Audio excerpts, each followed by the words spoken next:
നമസ്കാരം. SV ജേണലിലേക്ക് ഒരിക്കൽ കൂടി സ്വാഗതം. അപ്പോൾ അക്കാര്യത്തിലൊരു തീരുമാനമായി. കേരളത്തിൽ 4-4.5 ലക്ഷം വീടുകൾ വെച്ചുകൊടുത്ത് ആ ഒരു പദ്ധതി പ്രകാരമായിരുന്നു ലൈഫ് മിഷൻ പദ്ധതി. നമ്മുടെ പുതിയ സർക്കാർ, അതായത് VD സതീശൻ നയിക്കുന്ന പുതിയ സർക്കാർ, മുഖ്യമന്ത്രിയായി വരുന്ന പുതിയ സർക്കാർ അധികാരത്തിൽ കയറിയതിന് ശേഷം എടുക്കുന്ന പുതിയൊരു തീരുമാനമാണ് ലൈഫ് മിഷൻ എന്ന് പറയുന്നത് പിരിച്ചുവിടുക. ഇത് അവരുടെ ഒരു അജണ്ട തന്നെയായിരുന്നു. ലൈഫ് മിഷൻ ഇവിടെ പിരിച്ചുവിടും, അവിടെ കിഫ്ബി ഇനിയും വേണ്ട, ഇങ്ങനെ തുടങ്ങി. കിഫ്ബി ഇവിടെ ഇൻഫ്രാസ്ട്രക്ചർ ഡെവലപ്മെൻറ്റിന് വേണ്ടിയിട്ട് ഇപ്പോൾ പിണറായി വിജയൻ കൊണ്ടുവന്നതൊന്നുമല്ല, അത് നേരത്തെ തന്നെ ഉണ്ടായിരുന്നൊരു സംഭവമാണ്. കിഫ്ബി ഉമ്മൻചാണ്ടിയുടെ കാലഘട്ടത്തിലൊക്കെ ഉണ്ടായിരുന്നു. അപ്പോൾ ഈ കിഫ്ബി എന്ന് പറയുന്ന ഒരു സാധനം വേണ്ട, ഈ ലൈഫ് മിഷൻ പദ്ധതി ഇവിടെ ഇനി നടപ്പിലാക്കില്ല. ഈ ലൈഫ് മിഷൻ പദ്ധതി എന്ന് വെച്ച് കഴിഞ്ഞാൽ ഇവിടുത്തെ സാധാരണക്കാർക്ക് വീട് കിട്ടുന്ന ഒരു പദ്ധതി തന്നെയാണ്. അത് പല പദ്ധതികളെ കൂട്ടിയോജിപ്പിച്ചുകൊണ്ട്, ഭവന പദ്ധതികളെ കൂട്ടിയോജിപ്പിച്ച് ഒറ്റ പദ്ധതിയാക്കി അവതരിപ്പിക്കുകയാണ് ചെയ്തത്. അതുമൂലം കേരളത്തിൻ്റെ വിവിധ ഭാഗങ്ങളിൽ ഏകദേശം 4.5 ലക്ഷത്തിന് മുകളിൽ 4.25 ലക്ഷത്തോളം വരുന്ന വീടുകൾ വെച്ചു കൊടുക്കാനും സംസ്ഥാന സർക്കാരിന് കഴിഞ്ഞു എന്നുള്ളത് ഒരു വൻ വിജയം തന്നെയാണ്. ഇത്രയേറെ വീട് വെച്ചു കൊടുത്തിട്ടുള്ള ഏതെങ്കിലും ഒരു സംസ്ഥാനമുണ്ടോ എന്നുള്ള കാര്യവും നമുക്ക് സംശയത്തോടു കൂടി മാത്രമേ കാണാൻ കഴിയൂ. എന്നാൽ ഇവിടെ ഈ പദ്ധതി ഇനി അങ്ങ് പിരിച്ചുവിടുകയാണ്. ഇനി പിന്നെ എന്താണ് ഉദ്ദേശിക്കുന്നത്? നമുക്കറിയാം, കഴിഞ്ഞ ദിവസം സിൽവർ ലൈൻ പദ്ധതി വേണ്ട എന്ന് വെക്കുന്നു, അത് റദ്ദ് ചെയ്തുകൊണ്ടുള്ള വിജ്ഞാപനം പുറപ്പെടുവിക്കുന്നു. ഇനി എന്തൊക്കെയാണ് നമ്മൾ റദ്ദ് ചെയ്ത വാർത്തകൾ നമ്മൾ കേൾക്കേണ്ടി വരുന്നത്? അതേസമയം അത്ര ഇച്ഛാശക്തിയുള്ള ഒരു സർക്കാർ ആയിരുന്നുവെങ്കിൽ തീർച്ചയായിട്ടും മിൽമ പാലിന് കൂടിയ 4 രൂപ എന്ന് പറയുന്ന കണക്കൊന്ന് കുറയ്ക്കുമായിരുന്നു. 56 എത്തിയില്ലേ? അവിടെ നിന്ന് ഒരു ചെറിയ കുറവ് വരുത്തുമായിരുന്നു. ഇനി അതല്ല, ഇവിടെ പെട്രോളിൻ്റെയും ഡീസലിൻ്റെയും വില വർദ്ധിച്ചപ്പോൾ അതുമൂലമുണ്ടാകുന്ന നികുതി വർധനവ് അല്ലെങ്കിൽ അധിക വരുമാനം ഞങ്ങൾക്ക് വേണ്ട എന്ന് തീരുമാനമെടുക്കാൻ ഒരുപക്ഷെ ഈ സർക്കാരിന് കഴിയുമായിരുന്നു. കഴിഞ്ഞ തവണ പ്രതിപക്ഷത്തിരിക്കുന്ന വേളയിൽ ഇതേ ആൾക്കാർ നേരത്തെ പറഞ്ഞിരുന്നത് അത് തന്നെയാണ്. ആ അധിക വരുമാനം വേണ്ടെന്ന് വെച്ചവരാണ്, അല്ലെങ്കിൽ വെച്ച ഒരു മുഖ്യമന്ത്രിയായിരുന്നു ഉമ്മൻചാണ്ടി എന്ന്. അതുപോലെ ഞങ്ങളങ്ങ് ചെയ്തു കളയും എന്ന് പറഞ്ഞിട്ടുണ്ടായിരുന്നു. എന്നിട്ട് ചെയ്തോ? എന്നിട്ടിപ്പോൾ കാര്യത്തോട് അടുത്ത് കഴിഞ്ഞപ്പോൾ എന്താ പറഞ്ഞത്? ഞങ്ങൾക്ക് ഇതിനെക്കുറിച്ച് കൂടുതൽ പഠിച്ചിട്ട് വേണ്ടത് ചെയ്യാം എന്നാണ് പറഞ്ഞത്. ആദ്യം അത് കുറയ്ക്കൂ. പഠിച്ചിട്ട് ചെയ്യാൻ വേണ്ടതിൽ വലിയ കാര്യമൊന്നുമില്ലല്ലോ. 440 കോടി രൂപയാണ് അധിക വരുമാനമായി ലഭിക്കുന്നത്. അങ്ങനെയാണെങ്കിൽ ഒരു 300 കോടി എടുത്തിട്ട് ബാക്കി 300 കോടി ഞങ്ങൾക്ക് വേണ്ട, ഞങ്ങൾക്ക് അധിക വരുമാനമായി കിട്ടുന്ന 140 കോടി രൂപ മാത്രം മതി എന്ന് ചിന്തിച്ചു കഴിഞ്ഞാൽ തന്നെയും ഒരു ചെറിയ രീതിയിലെങ്കിലും ഈ വില വർധനവിൽ നിന്നും പൊതുജനത്തെ സഹായിക്കാൻ ഈ സർക്കാരിനെ കൊണ്ട് സാധിക്കും. അതിന് പകരം സർക്കാർ ഒളിച്ചു കളിക്കുകയാണ് എന്ന് പറയേണ്ടി വരും. അതിനിടയിലാണ് ഈ ലൈഫ് മിഷൻ പദ്ധതി, ലൈഫ് വീടുകൾ ഇനി സാധാരണക്കാർക്ക് കിട്ടില്ല. പകരം ഇതിനെ തദ്ദേശ സ്ഥാപനങ്ങൾ, ഗ്രാമസഭകൾ എന്നിവ ചേർത്തുകൊണ്ടായിരിക്കും ഈ വീടിൻ്റെ നിർവ്വഹണ ഉത്തരവാദിത്തം നൽകുക. ഇവിടെ ഒരു നല്ല സംവിധാനമായി അല്ലെങ്കിൽ നല്ലൊരു രീതിക്ക് പോയിക്കൊണ്ടിരിക്കുന്ന ലൈഫ് ഭവന പദ്ധതി എന്ന് പറയുന്ന ഒന്നിനെ നമുക്കറിയാം, ഇവിടെ ഇതുമായി ബന്ധപ്പെട്ടുകൊണ്ട് യാതൊരു പ്രതിസന്ധികളും കേരളത്തിൽ ഉണ്ടായിരുന്നില്ല. പലർക്കും കിടപ്പാടം കിട്ടിയിട്ടുണ്ട്, പലരും കിടക്കാൻ വേണ്ട സൗകര്യങ്ങളെല്ലാം അവർക്ക് ലഭിച്ചിട്ടുണ്ട്. ഇത് നിർത്തലാക്കുന്നതോടുകൂടി ഇനി തദ്ദേശ സ്വയംഭരണ സ്ഥാപനങ്ങളിലേക്കാണ് ഇത് എത്തിച്ചേരുന്നത്. തദ്ദേശ സ്വയംഭരണ സ്ഥാപനങ്ങൾ ആൾക്കാരെ കണ്ടെത്തുകയും തനത് ഫണ്ടുകൾ ഉപയോഗിച്ചുകൊണ്ട് വീട് നിർമ്മിച്ചു കൊടുക്കുകയും ചെയ്യുന്ന ഒരു പ്രോജക്റ്റ് ആക്കി ഇതിനെ മാറ്റുകയാണ്. ഇവിടെ എല്ലാ തരത്തിലുള്ള ആളുകൾക്കും, അതായത് അർഹരായ ആളുകളിലേക്ക് ഇത് എത്തുമോ എന്നുള്ളതും വലിയ തോതിൽ ചർച്ച ചെയ്യപ്പെടേണ്ട ഒരു വലിയ വിഷയം തന്നെയാണ്. തദ്ദേശ സ്ഥാപനങ്ങളിലേക്ക് എത്തുമ്പോൾ നമുക്കറിയാവുന്ന പോലെ കേരളത്തിൽ ഇന്നത്തെ സാഹചര്യം അനുസരിച്ച് നോക്കുമ്പോൾ പലയിടങ്ങളിലും UDF ഭരിക്കുന്ന തദ്ദേശ സ്ഥാപനങ്ങളാണ് കൂടുതലും. കാര്യം കഴിഞ്ഞ തവണ വൻ വിജയമാണ് തദ്ദേശ സ്വയംഭരണ സ്ഥാപന തെരഞ്ഞെടുപ്പിൽ UDFന് നേടാൻ കഴിഞ്ഞത്.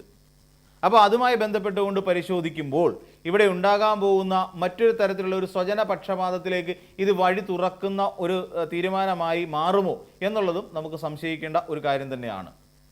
ഇതുവരെ സ്വജനപക്ഷപാതമൊന്നും ആരോപിക്കപ്പെടാൻ സാധ്യതയില്ലാതിരുന്ന, അല്ലെങ്കിൽ ഇതുവരെ അങ്ങനെ ആരോപിക്കപ്പെട്ടിട്ടില്ലാത്ത ഒരു പദ്ധതിയായിരുന്നു ഈ പറയുന്ന ലൈഫ് മിഷൻ പദ്ധതി.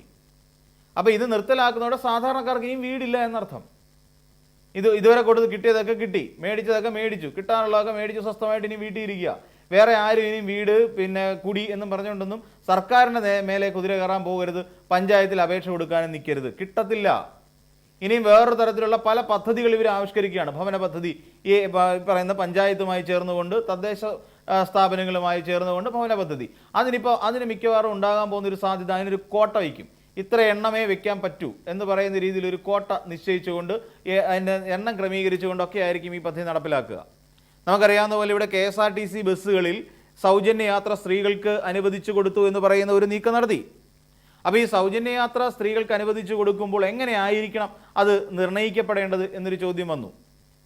എങ്ങനെയായിരിക്കണം? അപ്പം ഫാസ്റ്റ് പാസഞ്ചർ വരെയുള്ള ബസ്സുകളിൽ മാത്രമേ സൗജന്യ യാത്ര അനുവദിക്കാൻ കഴിയൂ എന്ന് പറയുന്ന ഒരു രീതിയിലേക്ക്. അപ്പോൾ അതിന് എങ്ങനെ ആയിരിക്കണം? ഇതിനൊരു ക്രൈറ്റീരിയ വേണമല്ലോ, ഒരു നിബന്ധന വെക്കണം. ഇനി ഒരു പ്രത്യേക ബസ്സുകൾ ഇറക്കിക്കൊടുത്തുകൊണ്ട് ഈ പറയുന്ന സ്ത്രീകൾക്ക് വേണ്ടിയിട്ട് ലേഡീസ് ഉള്ള ബസ്സുകൾ ഇറക്കിക്കൊണ്ട് അതിനെ ഒരു സൗജന്യ സേവനമാക്കി മാറ്റുകയാണോ? ഇനി അതല്ല വേറെ ഏതെങ്കിലും തരത്തിലുള്ള ഒരു സംവിധാനത്തിലൂടെ ടിക്കറ്റുകൾ നൽകുകയാണോ? അല്ലെങ്കിൽ ഏതൊക്കെ ബസ്സുകൾ ഇത് കാറ്റഗറൈസ് ചെയ്തിട്ടില്ല എന്നുള്ള ഏറ്റവും വലിയ പ്രയാസമുള്ള കാര്യമാണ്. അപ്പോൾ അതിനെ കാറ്റഗറൈസ് ചെയ്ത് വളരെ കൃത്യമായത് ഇംപ്ലിമെൻറ്റ് ചെയ്യുക എന്നുള്ളതാണ് ഈ ഏത് പദ്ധതിയെ സംബന്ധിച്ചിടത്തോളം അതിൻ്റെ വിജയത്തിന് അടിസ്ഥാനമായി നിലനിൽക്കുന്ന ഒരു കാര്യം. അപ്പം പദ്ധതികൾ പലതും പ്രഖ്യാപിക്കുകയും ചെയ്തു, ചില പദ്ധതികൾ മുടക്കുകയും ചെയ്തു. സിൽവർ ലൈൻ മുടങ്ങിയ ഒരു പദ്ധതിയാണ്. ഈ പറയുന്ന നമ്മുടെ സാധാരണക്കാർക്ക് ഞാൻ നേരത്തെ സൂചിപ്പിച്ച പോലെ പെട്രോൾ ഡീസൽ വില വർധനവ്, അതും വേണമെങ്കിൽ നടപ്പിലാക്കാൻ കഴിയുന്ന ഒരു കാര്യമായിരുന്നു. കാരണം അതൊക്കെ ഒരു അടിസ്ഥാന വില വർധനവ് എന്ന് പറയുന്ന ഒരു സാധനത്തെ പ്രോത്സാഹിപ്പിക്കുന്ന കാര്യങ്ങളാണ് അതെല്ലാം. അപ്പോൾ ഇങ്ങനെ ഈ രീതിയിൽ നമ്മൾ ചിന്തിച്ചു നോക്കുമ്പോൾ കേരളത്തിൽ വിജയിപ്പിച്ച് വിട്ടത് അബദ്ധമായോ എന്ന് ചിലർ ചിന്തിക്കേണ്ടി വരും. ഇവിടെ കാരണം പിണറായി വിജയൻ നടത്തിക്കൊണ്ടിരിക്കുന്ന ഏകാധിപത്യ ഭരണമായിരുന്നല്ലോ. ഇവിടെ സാധാരണക്കാർക്കൊന്നും കിട്ടാത്ത ഒരു അവസ്ഥയായിരുന്നല്ലോ ഉണ്ടായിരുന്നത്. അപ്പോൾ അതിലൊരു മാറ്റമുണ്ടാകും. കാര്യം പിണറായി വിജയൻ ചിരിക്കാറില്ല, അങ്ങൊരു പ്രശ്നമുണ്ട്. പിണറായി ആരെയും നോക്കി ചിരിക്കാറില്ല, ഈ പൂക്കി റിയാക്ഷൻസ് ഇടാറില്ല. അപ്പോൾ അതുകൊണ്ട് ജനങ്ങൾക്ക് പിണറായി വിജയൻ എന്ന് പറയുന്ന ഒരാൾ ധാർഷ്ട്യത്തിൻ്റെ ഒരു ആൾരൂപം മാത്രമായിരുന്നു. എന്നാൽ ധാർഷ്ട്യമില്ലാത്ത, എപ്പോഴും ചിരിച്ചുകൊണ്ടിരിക്കുന്ന ഒരു പ്രത്യേകതരം ആക്ഷൻ പിന്നെ മാധ്യമ പ്രവർത്തകരോ അടക്കമുള്ളവരോട് കാണിക്കുന്ന ഒരു പൂക്കി മുഖ്യമന്ത്രിയെ നമുക്ക് കിട്ടി. അതുകൊണ്ട് തന്നെ ഇനി ആ മുഖ്യമന്ത്രി എന്ത് പറഞ്ഞിരുന്നാലും അതെല്ലാം അംഗീകരിച്ചു കൊടുക്കേണ്ട അവസ്ഥയിലാണ് നമ്മുടെ കേരളക്കാർ. അതിൻ്റെ ഭാഗമായിട്ടാണല്ലോ ഇപ്പോൾ ഇങ്ങനെ ഒരു തീരുമാനം വരുന്നത്. ലൈഫ് മിഷൻ എന്ന് പറയുന്ന ഒരു സംഭവം പിരിച്ചുവിടുന്നത്. അപ്പോൾ സാധാരണക്കാരിലേക്ക് ഇനി വീടുകൾ എത്തില്ലല്ലോ. നമുക്കറിയാം പ്രത്യാശ തുടങ്ങിയ ഒരുപാട് ഭവന സമുച്ചയ പരിപാടി വരെ നമ്മുടെ കേരളത്തിൽ നടന്നിട്ടുണ്ടായിരുന്നു. ഈ പറയുന്ന ഓക്കി ഈ കടൽ ക്ഷോഭവുമായി ബന്ധപ്പെട്ടുകൊണ്ടുള്ള ആൾക്കാരെ പ്രാർത്ഥിക്കുന്നതിന് വേണ്ടിയിട്ട് അവർക്ക് ഈ ഫ്ലാറ്റ് പോലെയുള്ള പരിപാടികൾ അവർക്ക് നടപ്പിലാക്കി കൊടുത്തിട്ടൊക്കെ ഉണ്ടായിരുന്നു. അത് ഈ പറയുന്ന ഞാൻ നേരത്തെ സൂചിപ്പിച്ച പോലെ അതൊരു ഏകാധിപത്യ ഭരണകർത്താവിൻ്റെ ഒരു ഗുണഗണമാണ് അതൊക്കെ. ഇവിടെ അങ്ങനെയല്ല. ഇവിടെ സംഭവിച്ചുകൊണ്ടിരിക്കുന്ന ആ രീതിയിലൊന്നുമല്ല. ഇവിടെ വേറൊരു തലത്തിൽ പൂക്കി മുഖ്യമന്ത്രിയായി വി ഡി സതീശൻ മാറിക്കൊണ്ടിരിക്കുന്നു എന്നുള്ളതിൻ്റെ ഉത്തമ ഉദാഹരണമാണ്. അപ്പോൾ ഇനി എന്ത് ചെയ്യുമെന്ന് ചോദിച്ചാൽ ഇതെല്ലാം ഇനിയൊരു അഴിമതിയുടെ കറപുരണ്ടു പോകുന്ന കാര്യങ്ങളായി മാറാനാണ് സാധ്യത. ഇതിലൊന്നും അഴിമതി ഉണ്ടാവില്ല, സ്വജനപക്ഷപാതം ഉണ്ടാവില്ല എന്നൊക്കെ നമുക്ക് കരുതാൻ പോലും കഴിയില്ല. കാര്യം തദ്ദേശ സ്വയംഭരണ സ്ഥാപനങ്ങളിൽ ഈ പദ്ധതികൾ എത്ര ഭംഗിയായി അല്ലെങ്കിൽ കുറ്റമറ്റ രീതിയിൽ നടപ്പിലാക്കും എന്നത് സംബന്ധിച്ച് ഇപ്പോഴും ആശയക്കുഴപ്പം നിലവിലുണ്ട്. ഇത് തൽക്കാലം അത് പിരിച്ചുവിട്ടു എന്നുള്ളത് മാത്രമായിട്ടുള്ളൂ. ഇങ്ങനൊരു പദ്ധതി പോലും തദ്ദേശ സ്വയംഭരണ സ്ഥാപനങ്ങളുമായി ബന്ധപ്പെട്ടുകൊണ്ട് നടപ്പിലാക്കിയിട്ടില്ല, ഗ്രാമസഭകളുമായി ബന്ധപ്പെട്ടുകൊണ്ട് നടപ്പിലാക്കിയിട്ടില്ല. ഇതിനൊക്കെയുള്ള ഫണ്ട് എവിടെ നിന്നാണ് വരുന്നത് എന്നത് സംബന്ധിച്ചും ഇതുവരെ തീരുമാനമൊന്നും ആയിട്ടില്ല എന്നുള്ളതാണ് വാസ്തവം. അപ്പോൾ ഇത് തൽക്കാലം ജനങ്ങളെ പറ്റിക്കാൻ വേണ്ടിയിട്ടും ഈ ഭവന നിർമ്മാണ പദ്ധതി അവസാനിപ്പിക്കാൻ വേണ്ടിയിട്ടും സർക്കാർ എടുത്ത ഒരു പൊടിക്കൈയായി മാത്രമേ നമുക്കിതിനെ കാണാൻ കഴിയൂ. അപ്പോൾ മറ്റൊരു വീഡിയോയുമായി നമുക്ക് വീണ്ടും കാണാം.